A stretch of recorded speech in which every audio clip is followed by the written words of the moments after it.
Good evening. এখন বাজে বিকেল 5টা। আমি আমার বন্ধুর বাড়িতে মানে আমার বান্ধবীর বাড়িতে আজকে এসেছি। একটা দরকার ছিল, প্লাস একটা আড্ডা মারতে আমরা মাঝে মাঝে আসি। সবাই ওই জন্য একটু হাই করে দিচ্ছে। দেখুন, আসার সঙ্গে সঙ্গে একটু পরে আমাদের খেতে দিয়েছে। এটা হচ্ছে চিকেন কাবাব, কাবাব বা তন্দুর যাই বলুন, খুব সুন্দর হাতে করা, নিজে হাতেই করেছে। আর তার সাথে দই বড়া। আমরা এখন বেশ আড্ডা মারছি সব 2-3 জনে মিলে। আমাদের তো মাঝে মাঝে আপনারা দেখেন আমরা একসাথে হই, এখানে ওখানে ঘুরতে যাই, বাইরে খাওয়া দাওয়া করি। আর মাঝে মাঝে আমরা একে অপরের বাড়িতে গিয়েও আড্ডা মারি। ওই যে ওপরে চলে গেল, ওর হাজব্যান্ড ডাকছিল, কিছু একটা দরকার ছিল হয়তো। তাই ভাবলাম যে এসছি যখন, তখন একটু ক্যামেরা করব না, এটা কখনো হয়?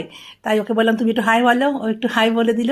এবার খাচ্ছি, দেখি কেমন হয়েছে খেতে। ও নিজে হাতে বানিয়েছে, দারুণ হয়েছে। ওকেও জিজ্ঞেস করলাম তুমি খাবে না? তো ও বললো যে আমি খাবো পরে, তোমরা এখন খাও, তারপরে আমি খাচ্ছি।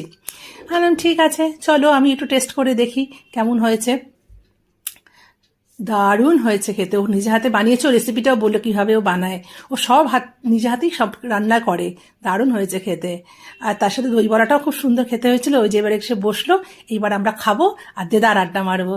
যদি আপনাদের ভালো লাগে তাহলে একটা লাইক করবেন, আমাকে সাপোর্ট করবেন, আমার পাশে থাকবেন। আসি।